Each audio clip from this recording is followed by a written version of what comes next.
Even the Jets fan has to do a do-over. Can you believe that? So, as I was stating earlier, the Jets, if you people out there in TV land were unfortunate enough to watch that game, I was saying to myself, only the Jets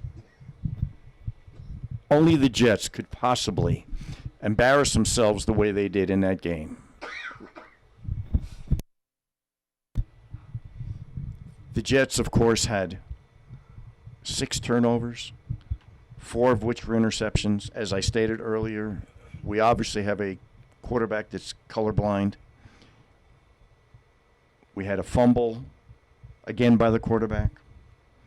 We had a safety, again by the quarterback. And then we had a muff punt.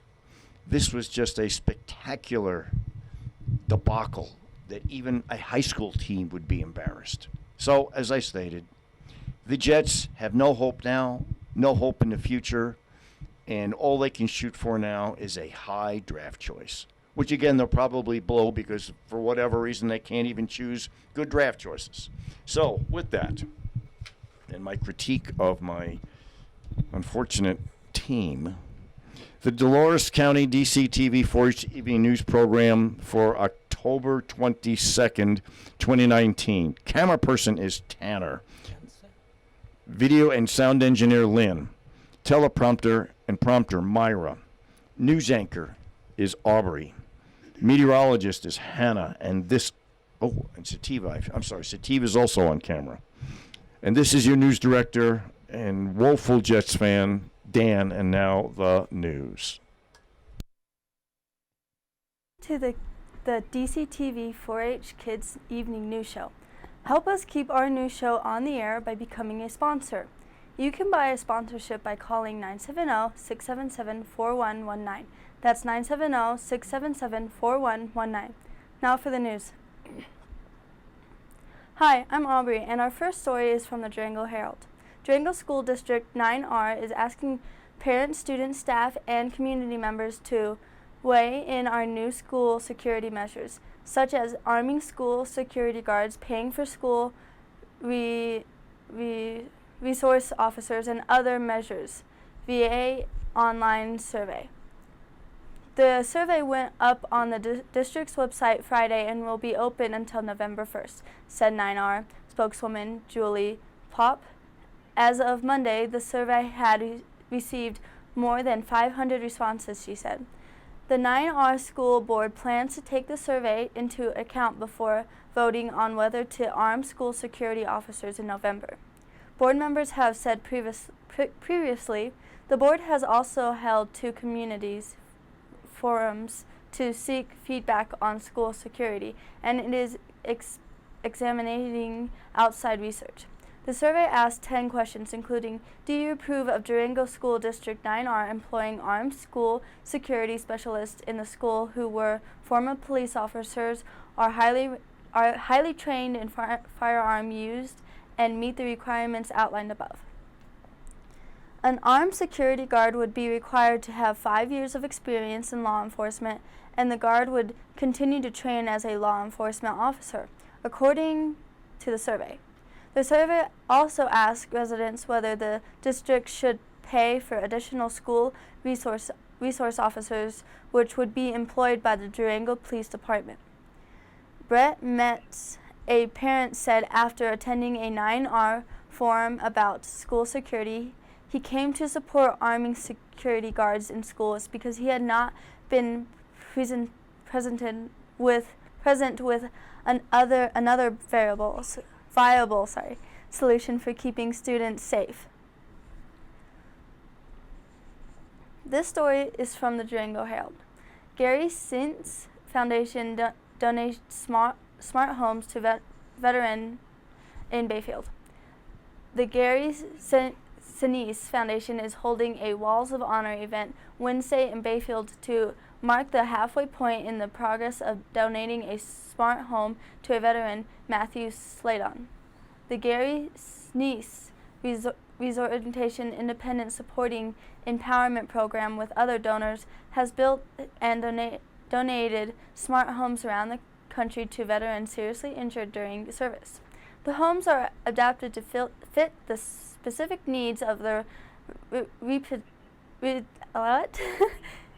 recipients, families, and caregivers.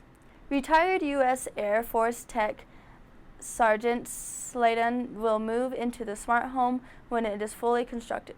We are constructing these one-of-a-kind homes across the country, each for a wounded hero, their caregivers, and families, with a place to truly call home. They will now be able to move forward with their lives, the Foundation's news release said. A roadside bomb filled with 15 pounds of homemade explosives, nails, and wood screws exploded 2 feet in front of Sladen, an explosive ordnance disposal technician. While he was deployed in Baghdad, Sladen lost his left arm and left eye and lives with bilateral blindness. Through his recovery process, Sladen stays motivated because of his sense of duty, his family, and his military brothers and sisters, the release said. During the Walls of Honor event, veterans, community leaders, family, and friends can write personal messages on the walls of the new specifically adapted smart homes under construction for Sladen and his family.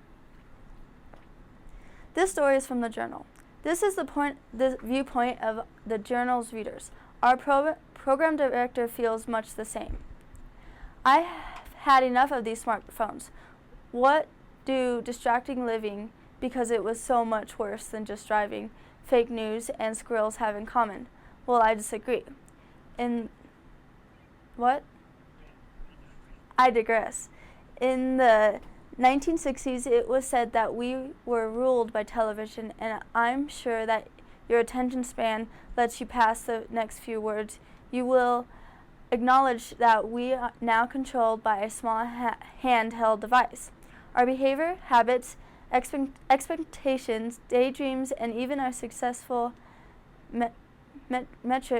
metrics all live and die, especially when people will leave a venue if they can't change it with a device. I traveled this region extensively, and what I am seeing at minimum is concerning. People consumed by phones and the content on them, consumed to the extent that they don't even need to use the phone to be distracted. Individual attention spans have been degraded to a point that the brain has become conditioned to seek out distraction because that's what's normal. If elected president, I vow to ban smartphones. Squirrel. We are losing societal foundations. Why? Because of our thumbs. We have created such great technological advancements that reality is now an international vortex. People walk around with their heads down. They can't make eye contact at stores. They can't say hi in public places. To communicate with people outside our bubble is impossible. Unless we are on social media, and then look at my life. It's amazing. This story is from the Journal. Farmington hopes to offer commercial flights by summer 2020. The last commercial flight to service the Four Corners Regional Airport was in 2017, leaving residents of northwest New Mexico with 2 options: to drive an hour to the Durango-La Plata County Airport or 3 hours to Albuquerque National Sunport. But that may be soon to change. Construction is underway to meet federal regulations for commercial flights at the Farmington Airport, the city has announced. Construction began September 30th, and Farmington hopes to begin offering air service again in summer 2020, according to the city's announcement. When the previous commercial flight provider, Great Lakes Airlines, decided to remove services in November 2017, the city was already in talks with an airplane consultant to create a plan to improve the airport and attract a new flight provider. According to airport manager Mike Lewis, without commercial air flights, the Farmington Airport has offered only private flights to Vernon, aviation.